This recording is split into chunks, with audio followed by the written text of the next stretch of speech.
Hello, everybody. Happy Wednesday. And I normally do this on Thursdays. Forgive me, everyone.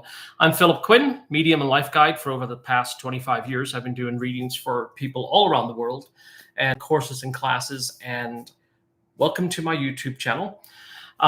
First things first, before we get started on this topic, I kind of was juggling Facebook Live, doing a live on the Thursday, and then the next week doing it on YouTube. And the lag and the consistency was really just, So I'm going to be doing lives on Wednesdays at this time, moving forward. So that way I'm not juggling two separate platforms, because a lot of people on YouTube apparently don't do Facebook and vice versa. So I'm glad you're all here and welcome. Hope you're all getting ready for the holidays. And I know it's a crazy time of year. So before I get into our topic, what we're going to discuss, for anybody who wants information on who I am or what I do and what we offer, go to philipquinn.com.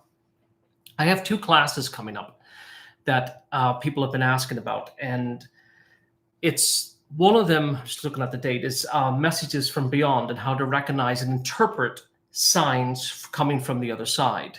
A lot of people may see numbers. A lot of people may see cardinals or whatever it may be, your sign. And particularly with numbers, how to interpret those. You can Google them and get a very general answer. But Isaac has sat with me, because I never see numbers until I started seeing them when I mentioned that on Thanksgiving. And he interpreted or explained to me, Isaac being my guide, what it means when you see these numbers, what the other side is saying to you, and how to understand it. And then also how to be open and receptive to communication from the other side. Again, if you go to philipquinn.com, there'll be more information about that.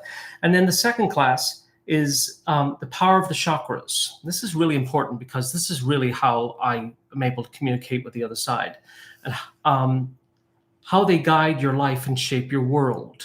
And they're more than just a simple ball of energy. They're much more complex, and they literally tell you what to do, how to do it, the way to do it. They're your GPS through your path. So I just wanted to get that out. Now, today's topic. What happens next? Where we go when we die? And for a lot of people, for almost the 30 years that I've been doing this, people have a fear of death. And only here on YouTube, God, this black is bothering me. Only here on YouTube do people bring up really great points like, is the white light a trap? Do we automatically recycle? And all of these things. So as I was talking to Isaac before, I'm going to give you the explanation and what I see as a medium and how the transition works when we die.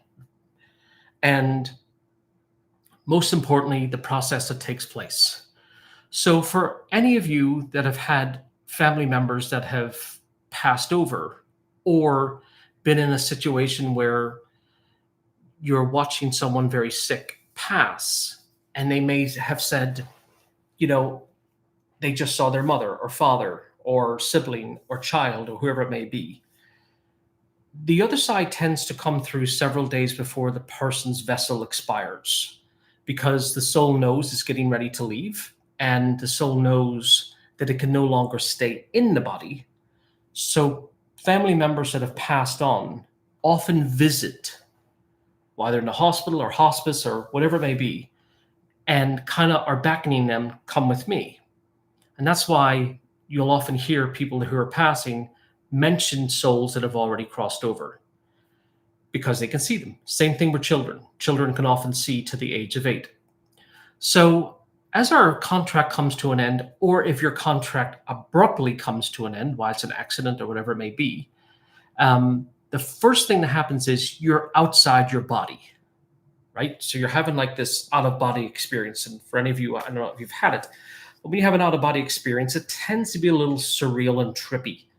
And you're like looking at yourself, but in this spirit form, we feel very centered, non-physical, pain-free, stress-free.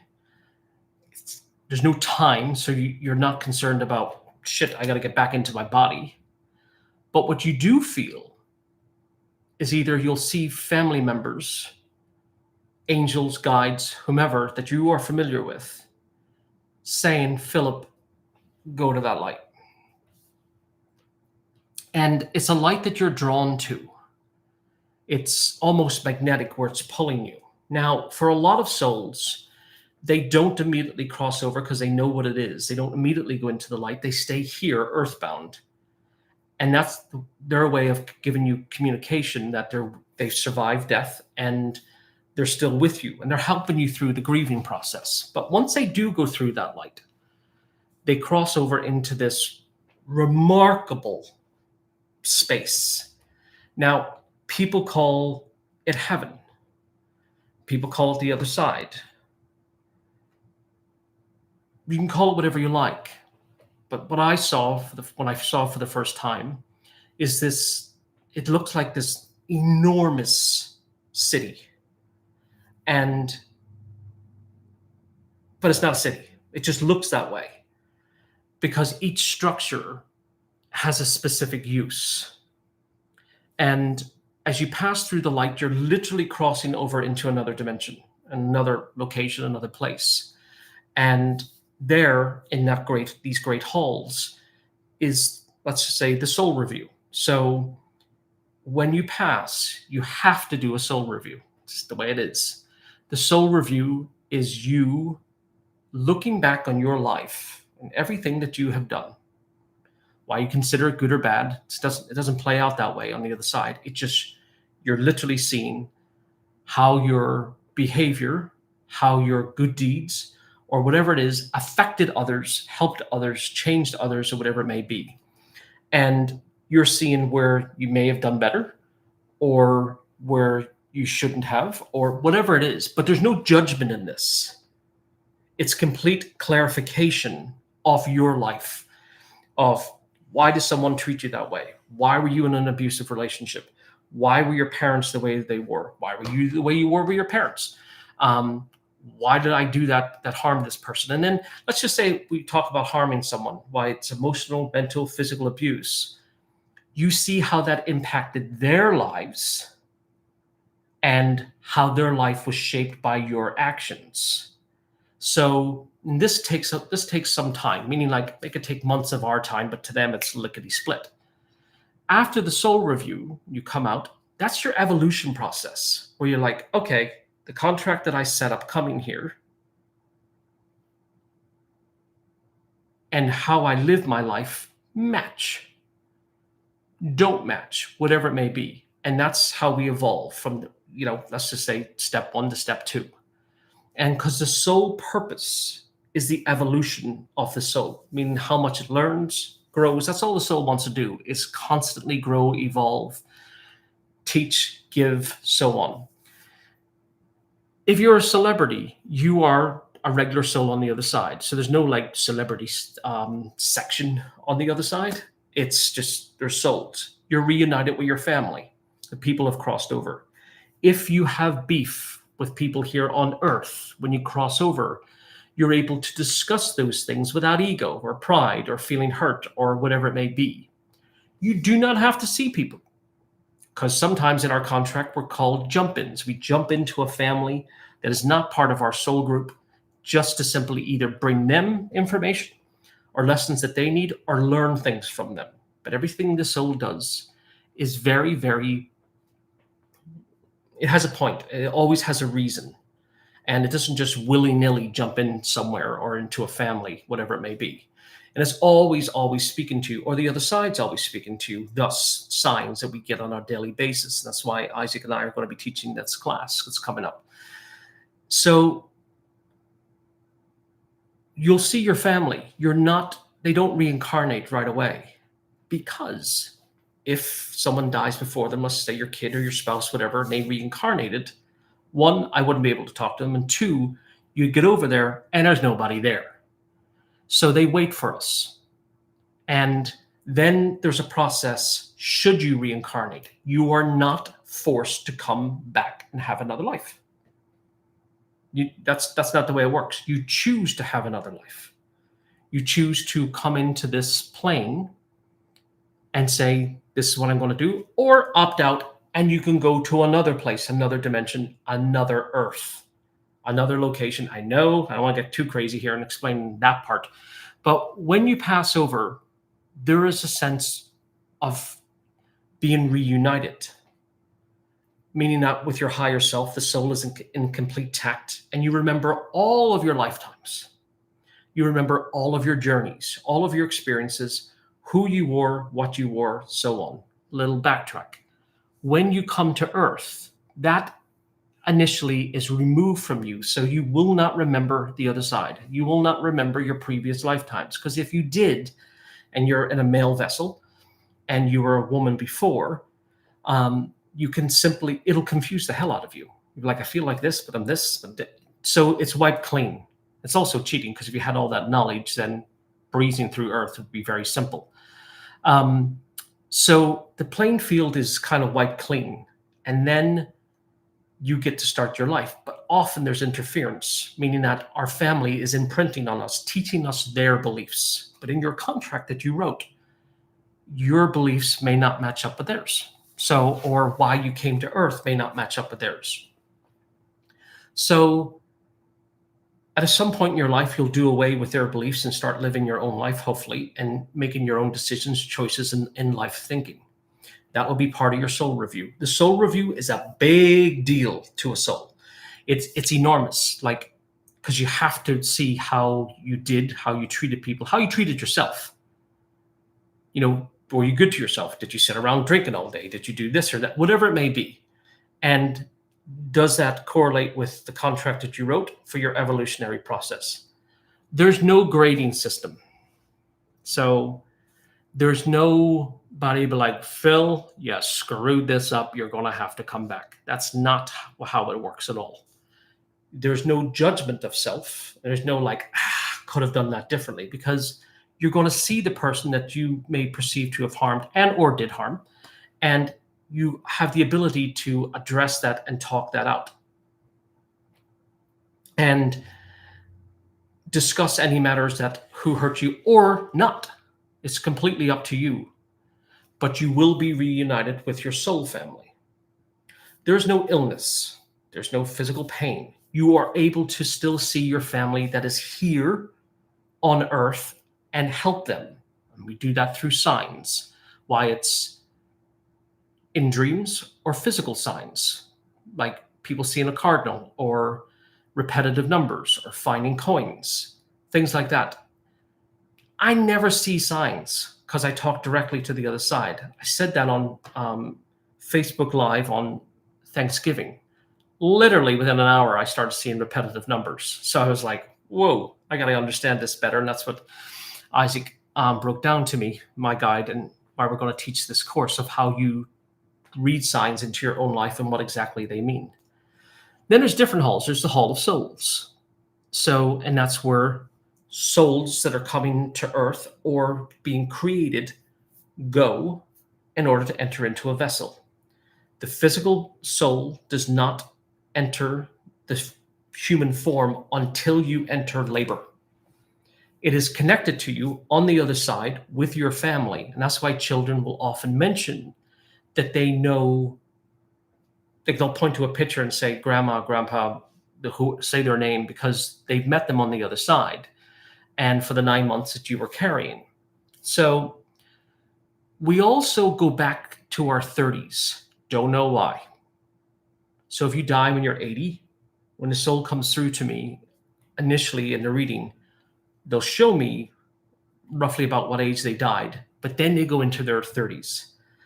People assume it's because the year Christ died and all that stuff, but this is spirituality. This is not about religion. But everyone's in their 30s. I surmise it's because it's a good time of our lives. You know, our 30s is a great time.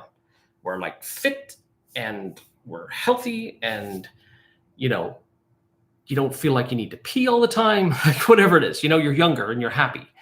And when their souls come through, they are very much at peace. They're very much happy. They do express in the beginning maybe a sadness, but not the same type of sad we have when they communicate with me if they had just passed over, because they miss their family. Like a parent never stops being a parent. So, Hall of Souls. Then there's your place, your what you would call heaven, the place that you've either designed, set up, or wherever it may be. If you think of the other side, think of it as an airport. The other side is the location that we go to in order to travel to whatever plane. Why it's here on Earth, another location, whatever it may be. It's not your home. I know this is not popular, but because we're leaving religion out of this, this is not your home. So in my training with Isaac and Redfeather first, then Isaac, I was thinking, oh, heaven, I'm Catholic. Like, what heaven is, clouds and angels and all that. And when they brought me, I was like, this is nothing like I was taught. Nothing. And nor did it ever make sense to me as a kid. I actually failed religion class in Ireland. Can you believe that? As a Catholic? Like, how do you fail religion class? Because I was asking questions that nobody wanted to answer. But I got slapped for it too. They were allowed to hit us back then. But anyway, the other side is very much, everything has a purpose. There are colors that I can't even describe to you. People go there, souls go there, either waiting for souls to come or a place, it's almost like their playground. I've seen people literally painting leaves on a tree only for that leaf to go to the tree. I mean, it's remarkable. There's not a single thing that you cannot do, will not do. You can eat, you can drink, you don't have to, because there's no physical vessel to sustain. You socialize, they laugh. But there's one thing that they don't do. When they come through to me, a soul will never do something. If anybody knows the answer to that, type it in. And that was my telltale sign of how I could tell if someone had passed or if they're alive. Because for me, the way my gift works, blink, ta-da! For me, I couldn't tell if a soul was alive or dead because it looked so normal to me. But I'm like, they're not blinking. And that was my way of telling. And then as time went on and as I got older, because remember, your gift is not endowed upon you. You literally have to grow into it. Once I start seeing their energy field, their aura is different than ours here on Earth. It's the same colors, but it has a different texture or consistency. I don't even know how to explain that, but it's just different. When I met Isaac, he did not blink, but also his eyes are white. So imagine talking to a being, an angel, but they have white eyes. And the closer you get to them and look into them, you can almost see, you're literally seeing the universe. It is trippy. So that takes a while to get used to. But where do we go when we die? We cross to what is known as the other side. But then you go to your home planet. I know this is the part where I've kind of kept quiet about and I never told anybody, but each of us have a location that we're from. We each bring different gifts into this world and hopefully leave them here to make this place better. But many of you may feel attracted to or pulled to certain parts of history or stars or whatever it may be. And I can honestly tell you that if you had told me this just as an outsider or someone not doing what they do for a living, I'd be like, whatever. But when I was 7, I was laying in bed in Ireland and I was about to fall asleep. And literally I saw the roof rip off the house.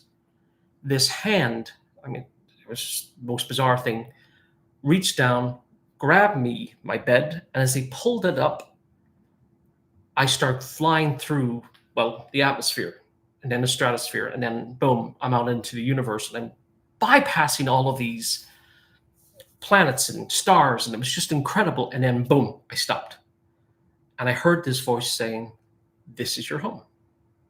So, and what I saw was truly, truly spectacular. And then boom, right back into my body, the house. I never told anyone.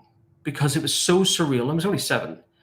I was awake, but I knew that's where I was from. And that was my first inkling. Because remember, I didn't get guides until I was 14, 15. So I had nobody to talk to about this. And it was a time also where asylums were very active in Ireland. And I knew not to say anything growing up. I don't know why. I just knew not to share it with anyone. So the other side is also a place where we harness our gifts and our talents, and being a light worker, whatever it may be, that you're coming to your next location, where you're designing and perfecting, not really perfecting, but designing how you want to live your life down here. Somebody may say, Phil, I don't feel like I'm living my contract. I don't feel like I'm doing what I came here to do. And the answer to that, probably because either we're caregivers, parents, whatever, and you're not getting the time to live your life for your truth. And the only way that changes is, no matter what, you have to carve out time for self in order to live your truth and live your life. So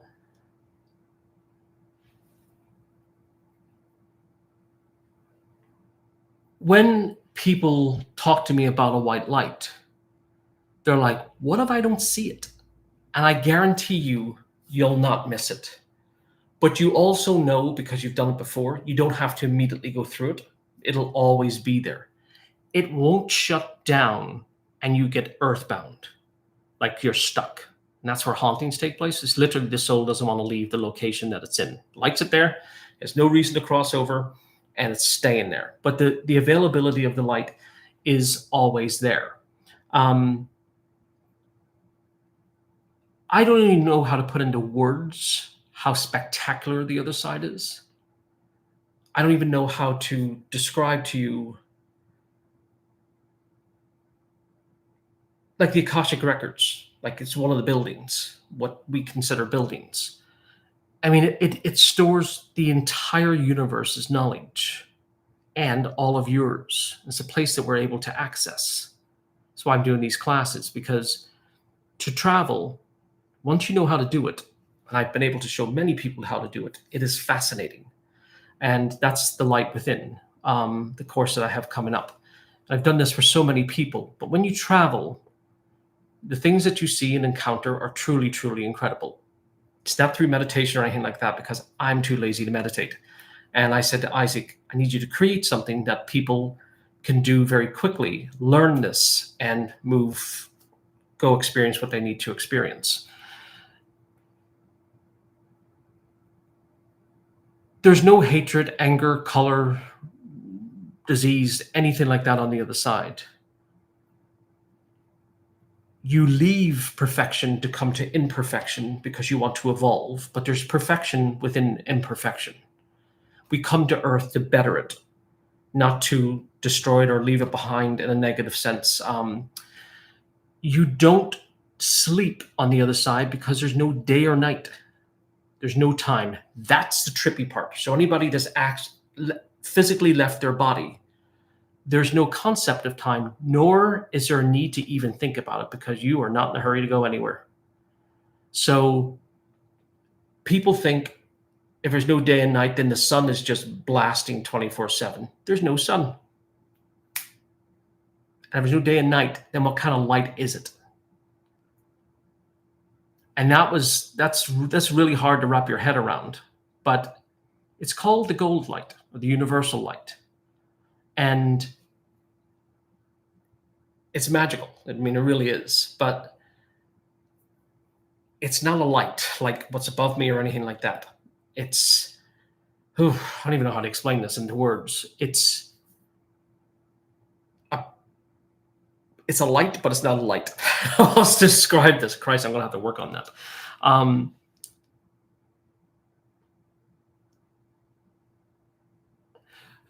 Joanne's asking, when you read us, do I know personally what planet you're from? And unless the other side or your soul gives me that information, I don't. I would probably be able to describe it, but I wouldn't. Even if I said the name, it wouldn't make any sense to you, because we can only see what we can see here from Earth. But the universe is so vast It's so incredible. Remember, you're coming from the other side, from a planet, a place, a location. And all of us come here with gifts. All of us come here with the ability to communicate with the other side. And when Isaac and I started working with what's known as the soul codes, the people that I was working with had no real sense of wanting to travel or spirituality, whatever. They were there for various reasons. And every single one of them that I've worked with, and this is a lot of people, all travel because it taps into your awakening of your higher self and your psychic self. And when I say travel, what does that mean? Well, after you do your soul code, you could literally just be walking down the street and boom, you're having a vision. You're wide awake and you're just like, this is really happening here and I don't know what to do about it. But rather you're taking it in, and it's quite spectacular. It's the awakening of self. And once you're present, then you're aware of all the things that are going on around you. And that became my mission, was to help people not only understand spirituality, but that they're not bound by this physical vessel where they can't explore and or experience. Yes, I'm a medium. I work very hard to open my gift. But people feel like unless you're born with a gift, well, we all are. It's just unlocking it. I don't know how I unlocked mine, but I did. And then I taught people how to unlock theirs. And I don't mean be psychic or whatever like that, although that's part of it. It's whatever your soul wants to grant you. And once you understand the process of this, it's very, very easy to do. We tend to stand in our ways. So that's a brief overview of what happens when you die. You don't get caught in this life trap, this reincarnation place where you go into the light and it just spits you back out. There are not two lights. I want to be very clear with this. There's not light over here and a light over there. There's just one light and you'll cross through it. There's no trickery. I've also never seen a place known as hell. Never. And that's me speaking. Like, I've never witnessed that. And you would think as a Catholic or raised as a Catholic, the first thing you would see is hell. But no, I've never seen it. Hell is what we create here on earth for ourselves. But I never saw some dude with a pitchfork and all that business. So, okay. Shoot away. You guys can ask questions. And I've kind of given you this overview and of what happens when you die. I don't know how much you really want to know. So feel free to ask questions. I know aliens freak you out. They do. The other side doesn't, but aliens do. But they're not just souls from heaven living their life. They're these other planets like that we have before coming to Earth or going there after being here. Okay, let me just figure this out.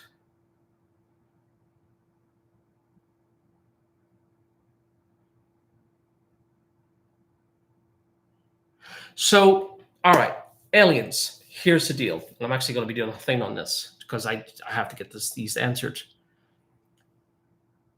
They are beings that are part of the universe, but they're not like souls like us. It doesn't mean good or bad. It doesn't mean that they're abnormal. It just means that they're an entirely different species and race, and that can cross timelines and so on. So, but they're not chilling on the other side, or will a soul from the other side take an alien form? Maybe. However, to my knowledge, that's not how it works. So, and it's not that they're not allowed to go into the other side. They are. I just don't know their answer for why they particularly come here and what it is that they're looking to teach or give. I know they've had a huge hand in the construction of Earth and various monuments and so forth, but they're not a negative, but they freak me out. So I don't know why. And in my course that I'm going to be teaching about this, I'm going to answer everybody's questions about what their purpose is, what kinds they are, and what they're doing here. Is there a purgatory? There was. And then I believe John Paul, no, it was who was after that, did away with it. Maybe it was John Paul. So no, there never was a purgatory. There was never this place where you sit. There was none of that. You cross to the other side. The idea and concept of God being cruel, this higher consciousness or being, I've never known to be. I will tell you, God does not interfere, or your this higher self or consciousness or whatever does not interfere in our free will choices. But the universe will always give you signs and communication of what to do and what not to do. That's hindsight. And you're like, kind of knew not to do that. My gut was telling me not to, and I went against it. And every time you go against your gut, you will have the same outcome because it's literally your soul telling you, nah, stay away from that. So, all right. I saw someone with a white aura for about 20 seconds. Then it went, why did I see it for 20 seconds? First of all, to see someone's aura, congratulations. It's really a spectacular thing.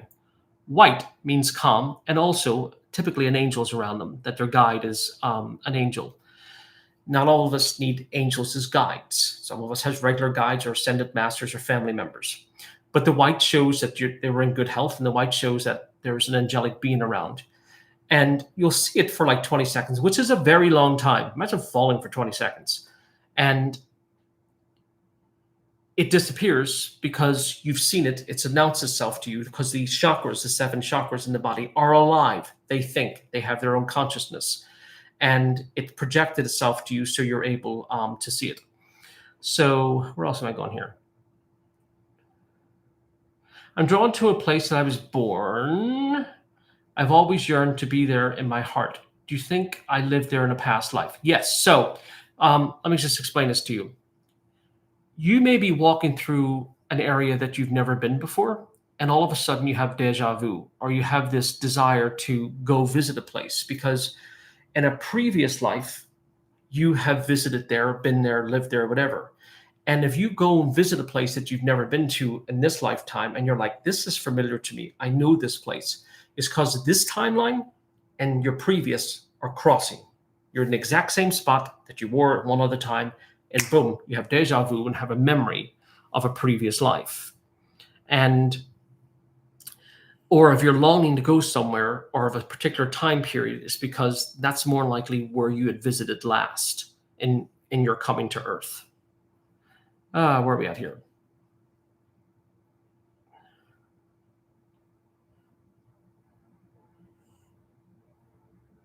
Sorry, I'm just catching up here. Do our pets greet us first when we cross over? They can. But I will tell you that any pet that you were close with that you had, they are on the other side waiting for you. They cross over because they're part of our animal totem and part of our, family spiritual pack. And, well, Phil, I had 10 dogs. Well, you may have had a favorite, or you may have had one dog throughout your life at a time, and it's the same soul recycling through and through. Are loved ones actually hanging out with others on the other side? My dad just passed away the day after Thanksgiving, and he always said he just wanted to go be with my mom. Absolutely. So what happens is if someone is ready to pass, they know they're going to pass, and they just keep saying, I just want to be with your mother or father, whoever it is. That's the person that greets them and brings them over to the other side, and they reunite. And remember, there's no physical vessel on the other side. So souls are energy form. They are not like you and I right now. And you won't look that way when you cross over. So, because remember, you've had so many lifetimes, you've been many things. So you can pick a form, but when I do a reading for someone and they come through the way you remember them. Otherwise, you wouldn't be able to validate them. I'm so worried about Trump. Wait, where'd you go here? Will do so much damage. Is there anything I can do to help? Trump will do so much damage. Is there any way I can help? No. So, and the answer to that is you can sit around worrying and you can sit around, praying and so forth. But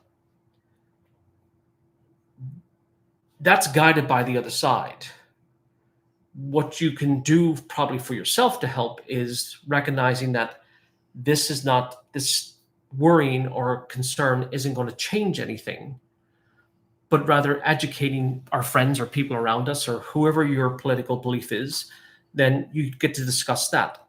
But allowing that to consume you stops you from living your spiritual path. Because no matter what, whoever's president, we still have to do our journey. We still have to try and complete the mission in which we came here for.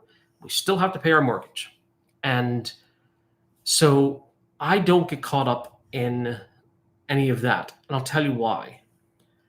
A while ago, some time ago, many years ago, I was talking with Isaac, my guide, and he said, Philip, television provides you the negative, but not all the wonderful things that happen in this planet, but rather the negative things.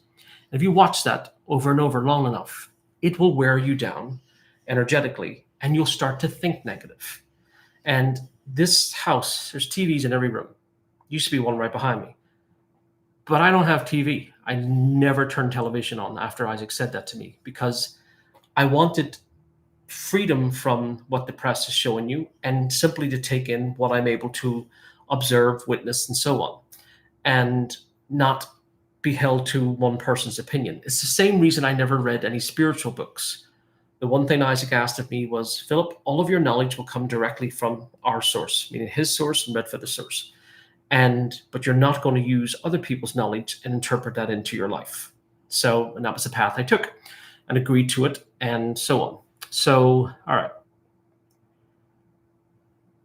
Phil, I was with my dad when he died, and I felt a gust of wind, and I felt something leaving his body. And when I was looking up, and I made a yes gesture. Did I imagine that? No. So when you're with someone, when they pass over and they leave the body, one, there is a physical sensation that you will feel should you be in tune. And that's why I'm teaching this class. And two, you will feel that gush of wind. That's when it's called passing through or drawing near. So the soul literally is passing through you, and you'll feel this gush as they're crossing over. And you will either see them or feel like you're saying goodbye to them. Goodbye in the physical sense, not in the spiritual sense. They'll always be there with you. So when my father passed, it took about 8 or 9 months for him to even come through to me. And people assume it's going to be sooner, but it wasn't, because he had a lot of work to do, a lot of catching up to do. But my mother wasn't there. They had divorced, and the only person he wanted to see was my mom. I'm the youngest of 7 boys. They were married for 25 plus years, and that's all he wanted to see. But being Irish Catholic, my mother left him. You know how all crap goes. And when I came back to America, there was a very particular smell when someone's dying of cancer. It's horrible. It's really, really horrible. And my mother said to me when she got into the car, why is the smell of rotting food in this car? And I said, there is no food in this car. She says, Philip. And it was the exact same smell that was in that hospital in Ireland. But here I am back in America. Never told my mother about it. When she got into the car, it just overtook the car. Like I had to roll the windows down. It was horrible. And that was my dad's sign to my mother. Which was really awesome. I'm glad he did that. Stacy, I've had 2 members of my family die by their own hand. Doesn't make a difference on the other side. No. Doesn't matter how you pass, everyone gets to cross over. So remember, people, mental illness and whatever the situation is, it's not like this universal being is like, oh, you were supposed to be down there suffering, so on, and I'm going to judge you. It's not the way it goes. So people end their life because of illness, and they pass over just like all the rest of us. But they're not looked down upon. They're not shunned. They're not judged, because again, the soul review is about yourself. If somebody overdoses accidentally or whatever it may be, they're not a lesser soul. Everyone's on the same level. It's like school, but everyone likes each other and no one's talking shit behind each other's back. I mean, that's really it is. And it's a collectiveness of trying to help raise the vibration on this planet to get to what you all know to be 5D. Just talk about that in another thing, because I could go on a whole journey about that. Is it good to practice to thank our guides and our loved ones daily? Absolutely, because prayer is a form of meditation. And meditation puts you into a center state where the chakras align, and then you're constantly, or you can stay in a state of communication. So I'm watering this down, this topic. It's much more spectacular because we're going to be having a course on it, on what actually takes place on the other side. And you need visuals just to understand. So, can one have a direct conversation with God on the other side? Greetings from Germany. So, yes, with this God, this supreme being, this consciousness. That's all I know it to be. I don't. I mean, again, I was raised Catholic, like Catholic school and all this. So it's a dude in a chair, right? With a book telling you, Bill. No, I've never seen any of that. And believe me, 30 years doing this, I would have told you if I would have seen a God or any sort of physical being that oversees the other side. But it's a consciousness. It is an incredible consciousness. And when it talks to you, which you will be able to when you cross over, it's remarkable from what every soul has told me. 2 or 3 times a few weeks before my wife suddenly passed away, I'm sorry to hear that, she would come over to me and ask me, "Did you just call me?" "No," I said. She thought she was going crazy. Who might that have been calling her? Well, I'm not sure if she knew she was passing or if it was an unexpected passing, Kevin. But typically, I don't know if this has ever happened to any of you. Have you ever been laying down or just chilling and you hear somebody call your name so clear, you're like, what? Or you go down, you say, "Hey, did you just call me?" But you hear your name clear as day. That's either a family member, an angel, a guide, ascended master, just calling you because they know you're going to be leaving the physical vessel. So another thing I want to clear up, Isaac's asking me to bring up. A lot of people ask, well, what is my guide's name? What is my angel's name? It's irrelevant. Knowing their name is not going to get you closer to connection with them. Talking to them as if you know them without needing to say their name establishes the connection, and then they will give you their name. But you don't want someone else telling you what your guide's name is or your angel's name is. You want to hear that yourself because it will give you validation. So it will. My son has autism. I find him laughing and talking in his room. It seems to be someone I believe to be someone from the other side. I believe it could be my brother who died before he was born. So let me just explain this to you all. Children with disabilities, or children who are on the spectrum, or children who are nonverbal or whatever, are the most non-karmic souls I've ever met in my life. Literally, these souls do not create karma within this lifetime. And yes, I know they may have outbursts and so on, but they do not think of doing something to manipulate and or harm someone or so on. Secondly, because of that, they are constantly connected and can talk to family, guides, angels, whoever it may be. I've seen this time and time again. And for child I've met or someone's kid I've met with disabilities and who are nonverbal, I look at their aura and I'm like, oh my God, they have no karma in their aura. None. And they're just in pure light. And they communicate and connect to the other side. And a lot of people will say, well, why would they come into Earth like that? Because that's the journey that they chose, that they wanted to experience. It also helps medicine evolve to treat certain conditions, and that's why we come in with conditions. So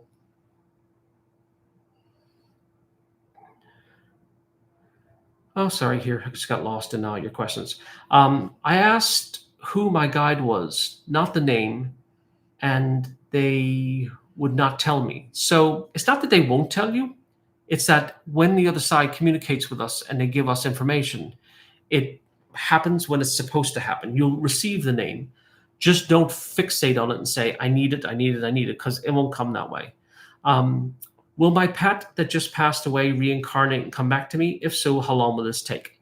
So you lose an animal, dog, cat, horse, whatever it may be. And then you will either rescue an animal, or you will get another one. But either way, that soul can return whenever you are ready to get another pet. So it knows to come in. And well, Phil the dog's alive, and I rescued it, and it's 2 years old. I just lost my dog a month ago because the souls literally switch. They like bounce out here, one goes. So I've had one of my dogs, two actually, reincarnate several times to me. And I knew it was them. The minute I laid eyes on them, I knew instantly it was them. So, but yes, they can do that because their lifetime is short here. And they'll recycle, and that's your soul animal. Okay. Where am I at here? I've always had a feeling of not doing enough in every aspect of my life in general. How can I get some validation or guidance from the other side? I don't expect to feel this way.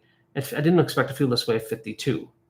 I've always had a feeling of not doing enough in the aspect of my life in general. How do I get validation or guidance from the other side? I didn't expect to feel this way at 52. That is a human pressure that you're putting on yourself, not spiritual. A spiritual pressure you will never feel because spirituality isn't going to pressure you. So you're not going to get validation in the sense that you're doing enough or not doing enough, because that's you determine if you are or not. We don't come here for a job. We come here to experience, to learn, to grow, to travel, to help people, to enjoy people, to meet new people. But there's nobody over there saying you're being lazy or you're being this. Evolution, spiritual evolution, is about happiness. Do I feel content? Do I feel good where I am in my life? Am I surrounded by the right people? I'm in the right relationship. Am I living my truth? And that's what it's really about. Can you tell us why Joanne's asking this, can you tell us why we would see elements, tiny, I think it says fairies, when we were children? So I never believed in fairies until one day I saw one when I returned to Ireland when I was like 20 something. It was 20. And I'm like, when I'm there, because everybody talked about it, I'm like, I'm going to go find a fairy mound. And I knew exactly where to go because when I was younger, I would always go to this place in the mountain. And I'm like, I know it's a fairy mound. Now I knew at 20, but I didn't know back then. So I was under this huge tree, and you can always tell a fairy mound because there's like this buildup of this green moss, and it's beautiful. And sure as shit, I wasn't smoking any weed. I wasn't doing anything like that. I see this little whisk, and I'm like, you gotta be kidding me. You gotta be kidding me that there's fairies. And I see this little whisk running around, and then I see many of them, and then I can hear them. And I said, wow, this is the most remarkable thing at that time in my life I'd seen. Even though I'd seen incredible things, but I'm like, what are these beings doing? And they are the keepers of the land to keep it alive, essentially, and not fertilizing it, but giving it life. It's quite remarkable. But many people have seen fairies. I never saw a leprechaun, but things like that. And they all have a very specific purpose. So fairies are very, very cool little beings. They're actually quite powerful. Let's see where we're at here. Had a dream after my father's passing where he and myself were flying over the mountains and talking telepathically. Was it a dream, or did I leave my body for this experience? First and foremost, the question you ask yourself is, or I'm asking you is, when this happened, did it feel like it was really happening? Secondly, you say the word telepathically. So therefore, I know this is a visit and you're astral projecting. Because when the other side talks to you, they do not speak to you in words. They speak to you in your head, just like they do to me. And because it's much quicker to get that information out. So that was a travel, astral projecting, and having that moment with your loved one. So that's an easy way to tell what's what. Okay. I'm considering retiring early and moving on. I'm moving out of the country part-time. Congratulations. How can I be sure it's best for me, and what part of my life path? All right. So if you're moving and you want to change locations and so on, and you're making this overall change in your life, it'll come very naturally and easily, and you will not feel pressure, or you won't have any obstructions to getting to your new location. That's how you know it's part of your path. If you come up against opposition constantly over and over and over and over again, then you may want to reconsider, this is not the location for me. I'm going to try this over here. Even though you may desire to go here, but it's universe blocking you from doing it. And that's how you can tell if it's part of your life path or not. I'll take this other question. What do souls ultimately made up of? How does it perceive its environment? That's a great question. I have no idea what a soul's made up of. All I know is it's energy, and it's indestructible. It is conscious. It is incredibly informative, but it's not like any energy that we have here on Earth that we know of. Its ability to travel and see and love and visit, and it's remarkable. But I wouldn't even be able to take a stab at what it's made of. But that's a great question. So it is. So I'm going to ask Isaac about that. I'm looking at Isaac now and Redfeather, and I'm like, I never even thought about that, because they present physical form to me. So I've seen them in their true form, but I wouldn't even know what it's made of, so to speak. So anyway, welcome to YouTube Live. I'm Philip Quinn, Medium Life Guide, and I will be on each Wednesday with you all. I just realizing that it's 10 or 2:52 my time. I have to go back to doing readings, which I love to do. For anybody who is looking for information on me and what I do, our classes, please visit philipquinn.com. And thank you all for being here today, and thank you all for tuning in. And each week we'll have a different topic for you. Please feel free to write in and say, Phil, can you discuss this or talk about that, whatever it may be. And let me just see if I saw one here.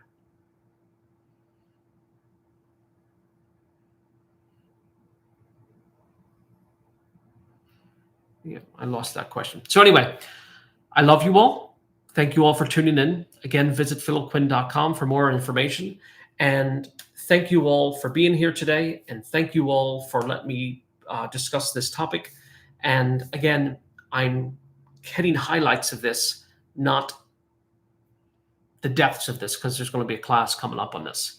So I love you all. I hope you all have a great Christmas. I think I'm actually probably see you before Christmas. And if you need me, just go to philipquinn.com. Thank you, Catherine, and we'll all talk soon. Bye.